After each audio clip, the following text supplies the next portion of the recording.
안녕하십니까. 백승주입니다. 최근 검찰개혁 논란이 와중에서 검찰총장 징계 문제가 국민적 초미 관심사가 되고 있습니다. 그래서 너나 할 것 없이 이 문제에 대해서 관심을 표명하고 있는데요. 오늘 아침 허영 경희대 법대 명예교수께서 검찰 징계에 관련한 문제를 칼럼을 통해서 기고를 했습니다. 저 역시도 이 문제에 관심을 갖고 있었는데요. 선생님의 칼럼에 대한 내용과 그리고 부수적으로 자료를 검토한 결과와 제가 평소에 생각했던 내용들을 중심으로 해서 여러분한테 방송을 해보도록 그렇게 하겠습니다. 저 역시 지난 6일 점심시간에 검찰총장 징계 논란과 관련된 방송을 보다가 방송 패널 분들이 검찰 징계법에 의하면 검사와 검찰총장을 구분하지 않고 파면, 해임 등을 징계할 수 있다는 그런 갑론을박에 대화가 오고 가는 것을 시청한 바가 있습니다. 그래서 행정법 학자로서 궁금하지 않을 수 없었습니다. 검찰총장은 헌법기관이고 임기가 보장되며 일반 검사들과는 달리 장관급으로서 징계 절차 규정으로 헌법상 기관인 검찰총장에 대해서 신분상 불이익을 똑같이 주는 것이 과연 옳은 처사인지에 대해서 궁금하지 않을 수 없었습니다.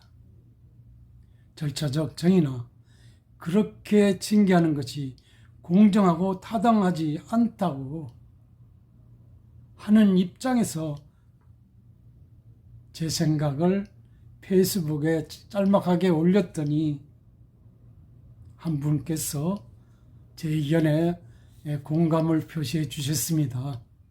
그런 터에 오늘 아침 헌법학의 대가이자 한국 헌법 이론의 태두이신 허영 선생님께서 중앙일보에 검사 징계법이 유연성 그대로 둘 것이라는 주제의 칼럼을 기고하셨습니다.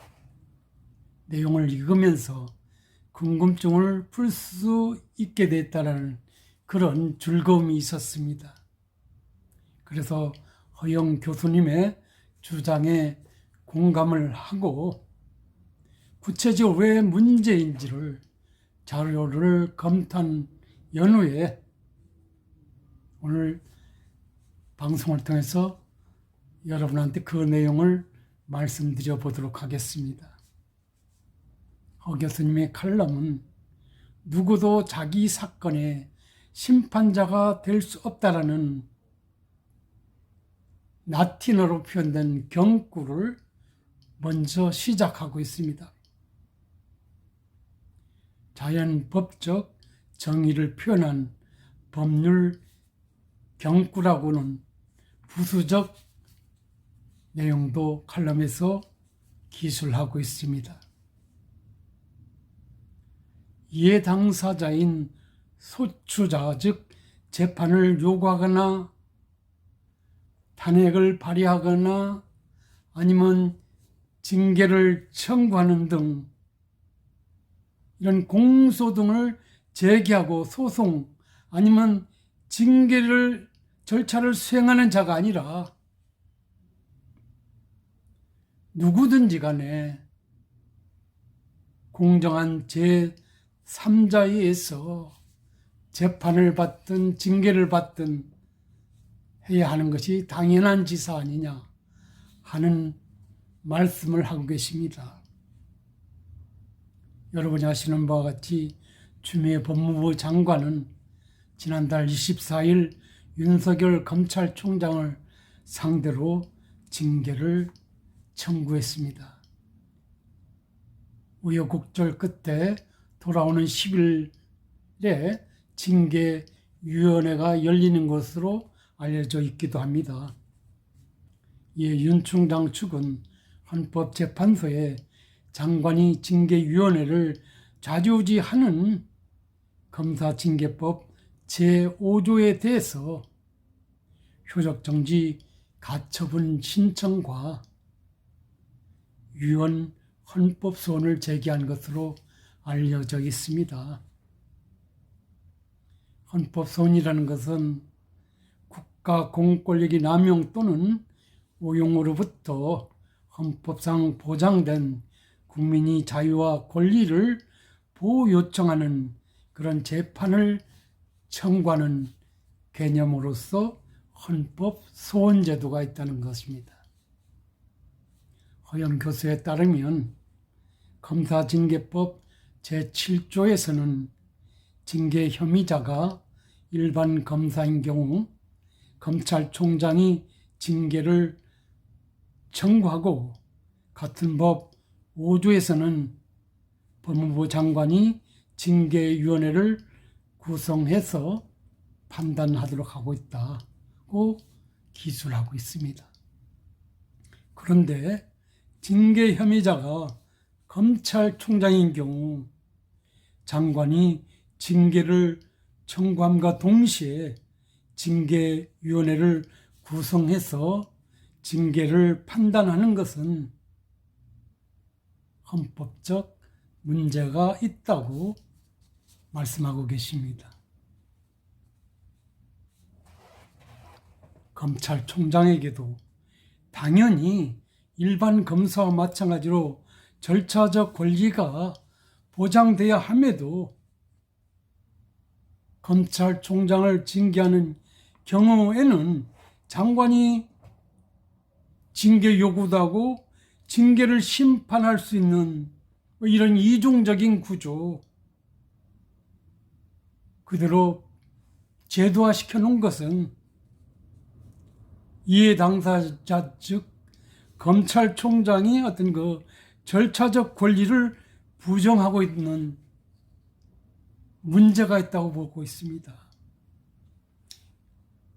그래서 일반 검사보다도 불리한 입장에서 불리한 위치에서 징계를 받을 수도 있지 않느냐 하는 것은 헌법적 관점에서 문제라고 보는 것입니다.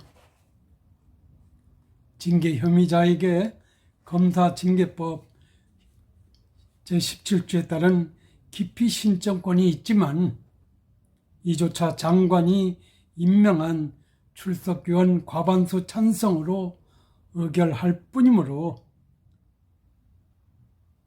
변하는 것은 아무것도 없지 않느냐 하는 것입니다.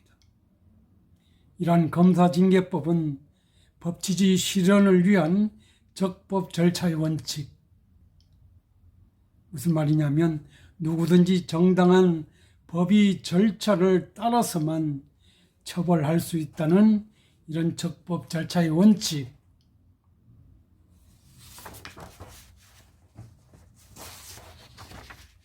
국가 권력을 여러 개로 나누어 서로 견제하게 함으로써 각 권력 간의 균형을 맞추는 통치 조직이 원리로서 견제 균형이 원리에 정면 배치되는 규정이 아니냐는 그런 비판을 하고 있는 것입니다.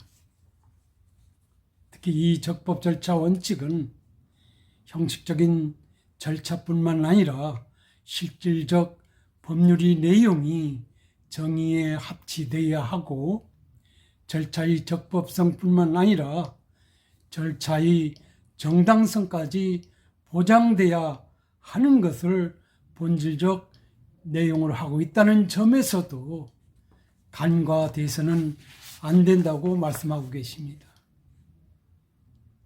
법무부 장관이 심판까지 좌우하는 것은 정의에 합치되지 않고 절차의 적법성과 적정성 자체도 무시하고 있는 처사라는 점에서 현행 관련 검찰징계법에 따라서 검찰총장 징계 심리를 거치는 것은 문제가 있지 않느냐는 그런 요지 말씀인 것 같습니다. 일방이 이에 당사자인 장관의 소추가 곧 심판이 되기 때문입니다. 장관이 징계를 요구하고 장관 스스로 징계를 심리하는 것은 문제가 있다고 보는 것입니다. 그래서 최근에 장관이 각종 절차를 위반하는 그런 사태도 이런 전권 행사 때문이 아닌지 자신으로서는 의심이 간다는 그런 말씀도 하고 계십니다. 소송 절차에서 상호 견제와 균형의 메커니즘은 매우 중요하다고 할 수 있습니다. 민사소송에서 원고가 판사를 마음대로 정할 수 없듯이 형사소송에서 소추권자인 검사도 마음대로 할 수 없는 것입니다. 그래서 소추와 심판은 실체적 진실 발견을 위해 실질적으로 분리되고 있고 견제와 균형이 원칙이 준수되어야 하는 것으로 받아들여지고 있다고 보는 것입니다.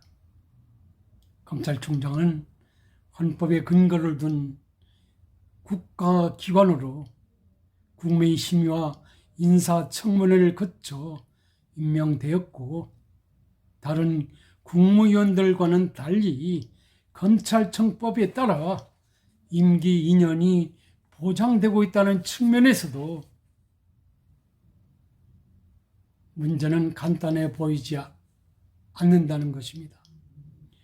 특히 준사법기관인 검찰의 독립성과 정치적 중립성을 보장하기 위해서 헌법에 의해서 엄격한 신분 보장이 되고 있다고 본다면 선생님의 구원은 나름 큰 의미를 부여할 수 있지 않느냐는 그런 말씀을 드려보겠습니다. 그런데 현행 검찰징계법은 정치인 장관에게 사실상 해임권을 부여하는 꼴이 되고 있습니다. 대통령도 아니고 실제적으로는 장관이 권한으로 비춰지고 있다는 점에서도 심히 우려된다고 하지 않을 수 없습니다. 이 유언적 권한 행사는 나흘로 12월 10일에 현실화될 것으로 보여진다는 점에서도 우려스럽다고 하지 않을 수 없습니다.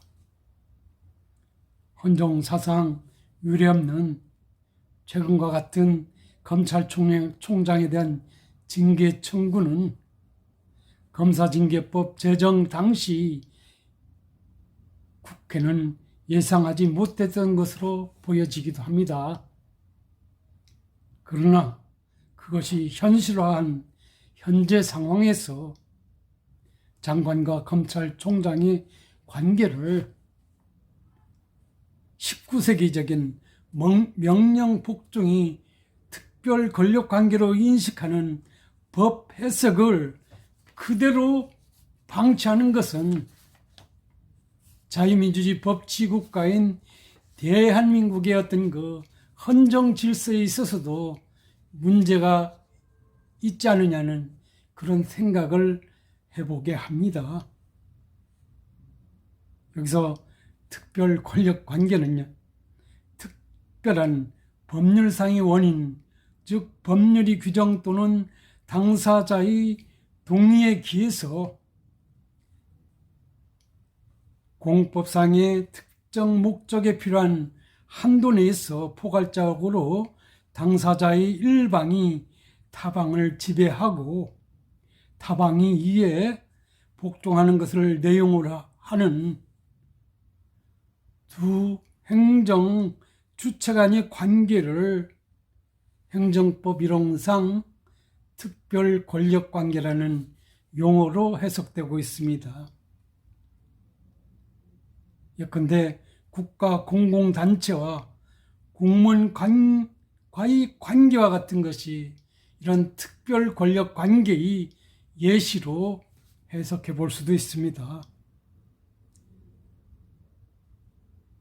그 법률이 규정 또는 당사자의 동의에 의해서 합리적으로 추측할 수 있는 범위 내에서 법치주의 원리 적용이 배제되고 일방은 타방에 대해서 명령 강제 징계할 수 있는 권능이 일반적으로 인정되는 이 행정법 관계를 우리가 특별 권력 관계라고 할 수 있는데요. 선생님께서 말씀하다시피 19세기 전제왕권 체제하에서 주로 이 논의가 일반적으로 받아들여지고 있었는데 현재와 같이 자유민주주의 법치국가로서 국민이 주권자인 이런 나라에서 이 특별 권력 관계는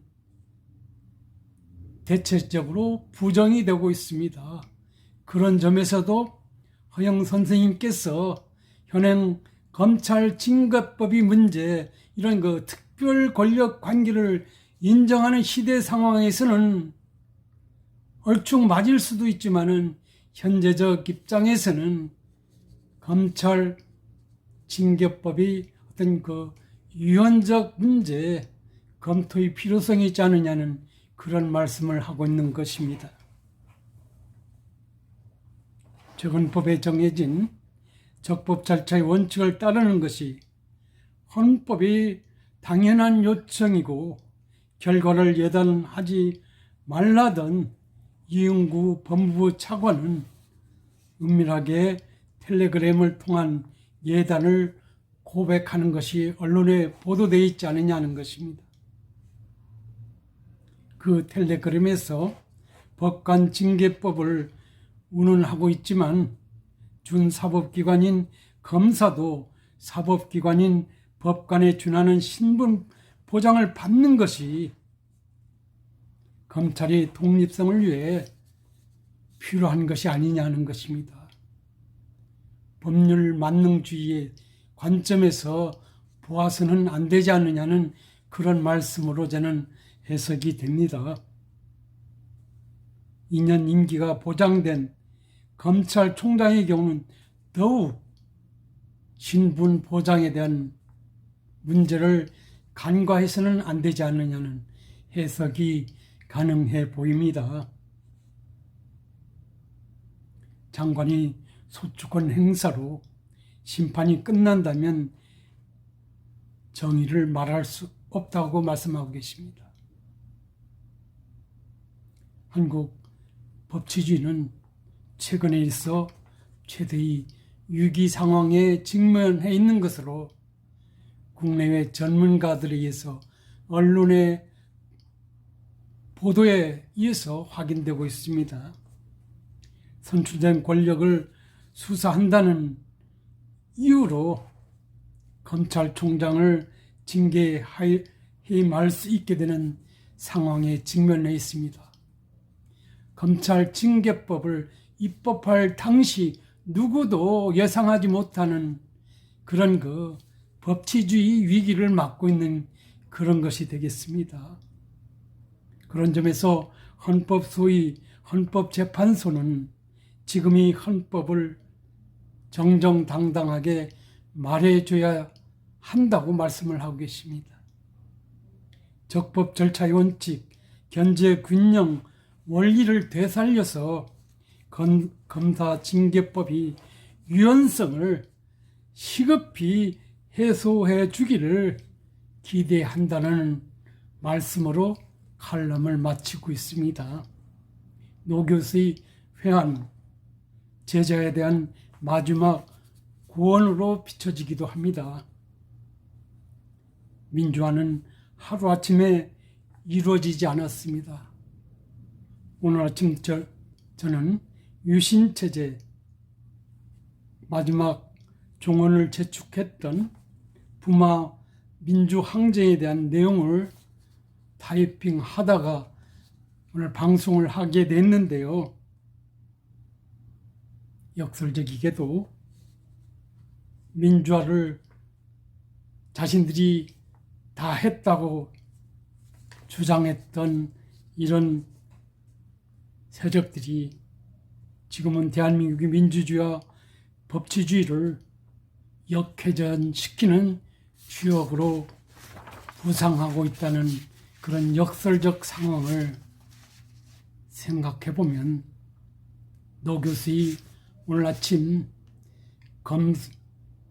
검사 징계법이 유연성 논란 좀 심도 있게 현실화시킬 필요성을 주장하는 것 매우 시의적절하지 않느냐는 그런 말씀을 드려보겠습니다.